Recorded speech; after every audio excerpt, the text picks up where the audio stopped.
To further combat inflation, we will not only be reducing the cost of energy, but will be ending the flagrant waste of taxpayer dollars.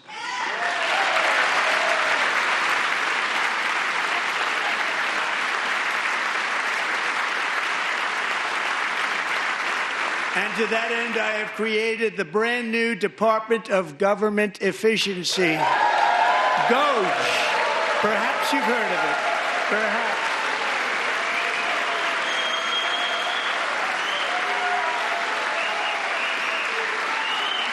Which is headed by Elon Musk, who is in the gallery tonight.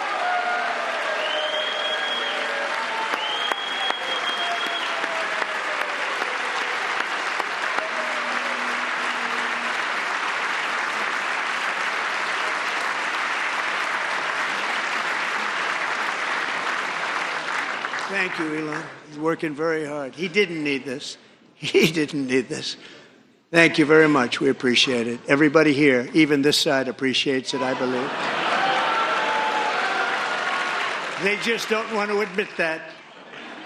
Just listen to some of the appalling waste we have already identified. $22 billion from HHS to provide free housing and cars for illegal aliens. $45 million for diversity, equity, and inclusion scholarships in Burma.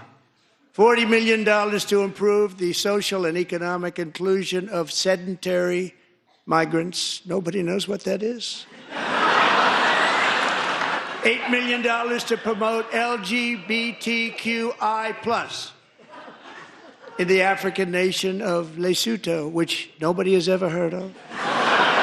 $60 million for indigenous peoples and Afro-Colombian empowerment in Central America. $60 million. $8 million for making mice transgender.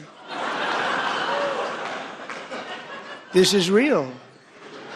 $32 million for a left-wing propaganda operation in Moldova.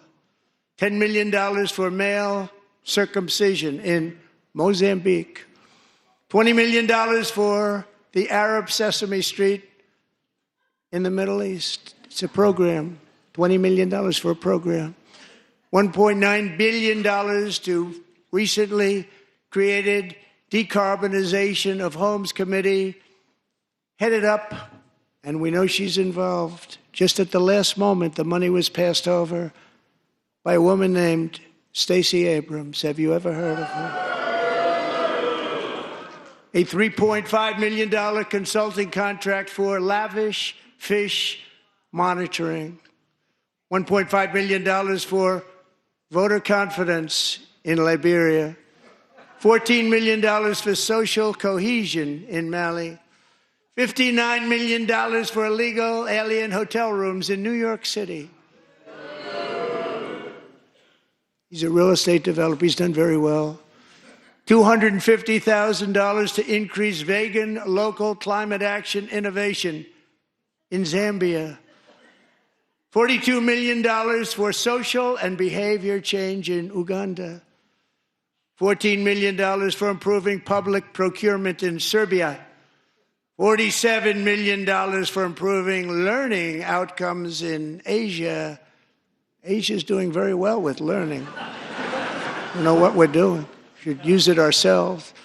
And $101 million for DEI contracts at the Department of Education, the most ever paid, nothing even like it. Under the Trump administration, all of these scams, and they're far worse, but I didn't think it was appropriate to talk about them. They're so bad. Many more have been found out and exposed and swiftly terminated by a group of very intelligent, mostly young people, headed up by Elon, and we appreciate it. We found hundreds of billions of dollars of fraud.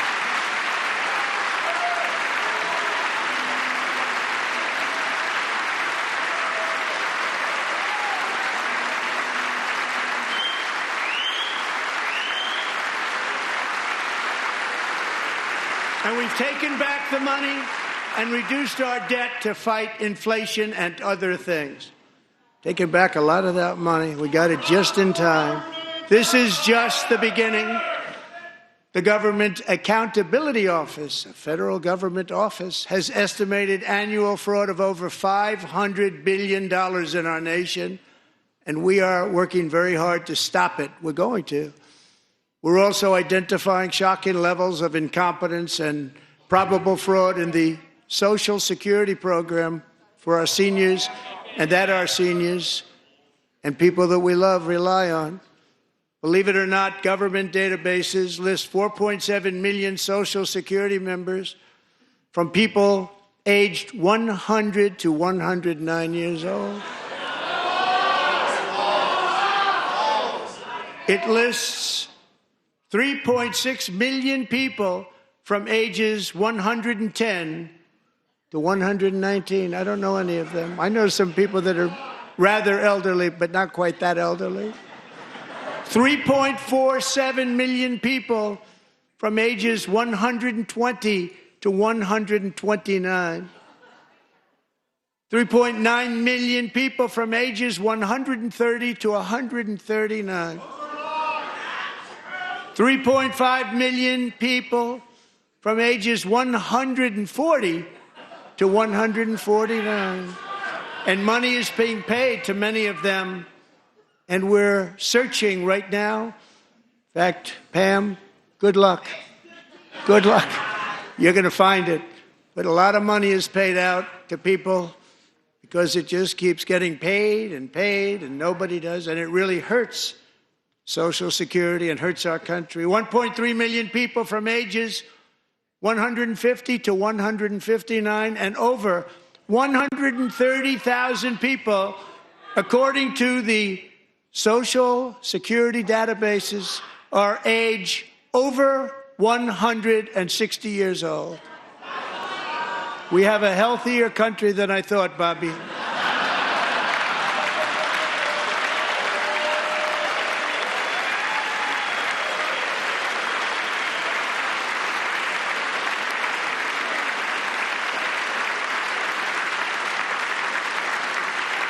Including, to finish, 1,039 people between the ages of 220 and 229, one person between the age of 240 and 249, and one person is listed at 360 years of age.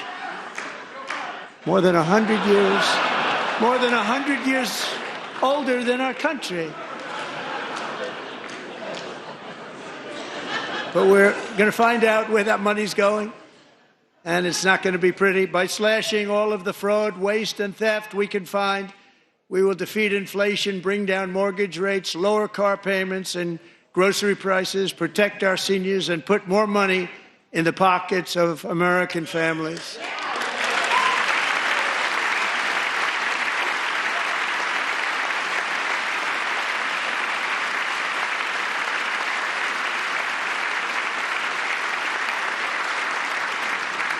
And today, interest rates took a beautiful drop, big, beautiful drop. It's about time.